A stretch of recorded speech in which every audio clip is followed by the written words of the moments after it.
Bonjour à tous. Alors moi je suis Danielle Desplanques, administratrice bénévole depuis plus de 20 ans à la Ligue contre le cancer. Je suis accompagnée de Faustine qui vient pour la première fois. Alors la relève est assurée. Je suis contente d'être invitée à cette course. Pour la Ligue, ce sera un don. Donc je tiens à remercier Monsieur le maire qui était à côté de moi tout à l'heure, les élus, les organisateurs, tous les bénévoles qui ont participé et vous tous ici présents. Alors la Ligue, vos dons, je vais vous expliquer un petit peu à quoi ça sert. On connaît la recherche, mais pas seulement. Alors, il y a 104 comités en France, la Ligue contre le cancer. On appartient au comité d'Ille-et-Vilaine. Alors, les dons, on pense que c'est la recherche. Bien sûr, c'est la recherche, mais pas seulement. C'est aussi la prévention et l'aide aux personnes malades et aux aidants.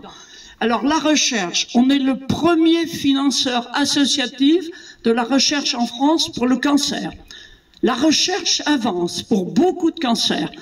Un chiffre, en 75, on ne guérissait aucun enfant qui avait un cancer.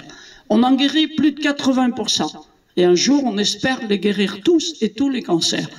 Mais la recherche avance vraiment dans tous les domaines. On finance la recherche à Rennes, interrégionale, et avec les LEC à Paris. Alors, le deuxième grande action de la Ligue, c'est l'aide aux personnes malades et aux aidants. On a des soins de support qui sont des soins de bien-être, psychologie, diététique. Voilà. Alors, c'est dans nos locaux à Rennes. On a aussi également ouvert à Redon, à Saint-Malo. Et depuis 2 ans, Proxylix. Ce sont des soins de support à domicile. Diététique, psychologie, réflexologie plantaire, voilà. Je laisserai des flyers à la mairie. Ces soins de support, depuis 2 ou 3 ans, on a fait 1200 cette année. Ça correspond vraiment à un besoin. Ils sont assurés par des professionnels, pris en charge entièrement par la Ligue, grâce à vos dons. La troisième grande action, c'est la prévention. On a un partenariat avec l'Éducation nationale. On intervient dans les écoles pour l'éducation à la santé. Un partenariat avec les mairies. On faisait des espaces sans tabac devant les écoles primaires avant que les enfants ne commencent à fumer. Le tabac est le premier facteur de risque. Alors maintenant, c'est interdit dans beaucoup d'endroits. Qu'est-ce que je voudrais encore vous dire? Alors la prévention, c'est le mois d'octobre rose, le cancer du sein. Bon, je vais le redire, mais vous le savez, dès 25 ans, c'est une palpation tous les ans par un professionnel de santé. Médecins, gynéco ou sage-femme. Les sages-femmes sont très bien formées. Et à partir de 50 jusqu'à 74 ans, une mammographie tous les 2 ans. Alors, les mammographies, on sait que c'est pas facile, il faut attendre, mais il faut pas hésiter. Parce qu'un cancer pris au début, on guérit, je vous le disais, vraiment, plus de 90% cancer du sein.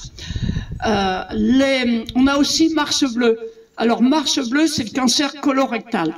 Et là, on n'est pas très bon.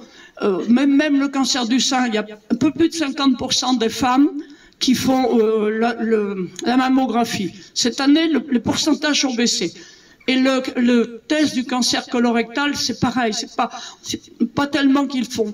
Et faut vraiment le faire, c'est de plus en plus facile. Les tests sont chez les pharmaciens maintenant. Voilà.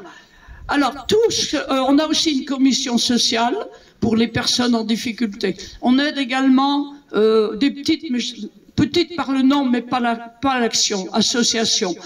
Pour la musique chez les enfants, à l'hôpital, on les emmène à la mer. Enfin, à chaque conseil d'administration, on vote pour aider, on donne des sommes pour aider des associations, soit qui débutent ou qui n'ont pas beaucoup de moyens. On intervient aussi, ce sera le dernier point, dans les entreprises, près des managers. Parce que quand on a un cancer et qu'on travaille, dans les 5 ans, il y a 10% ou 20, je ne sais plus les chiffres, je me perds un peu, qui perdent leur travail. Je crois que c'est 20%. Donc, on intervient auprès des managers pour expliquer les problèmes dus à la chimio. Voilà. Tout ce que je viens de vous dire, eh bien, on ne pourrait pas le faire sans vous. La Ligue ne vit que de dons. Donc, c'est vraiment grâce à l'action de tous et aux dons de chacun. Il n'y a pas de petits dons, hein, les écrit tous avec un grand D. Alors, je vous remercie de votre écoute, de votre belle action et de votre présence aujourd'hui.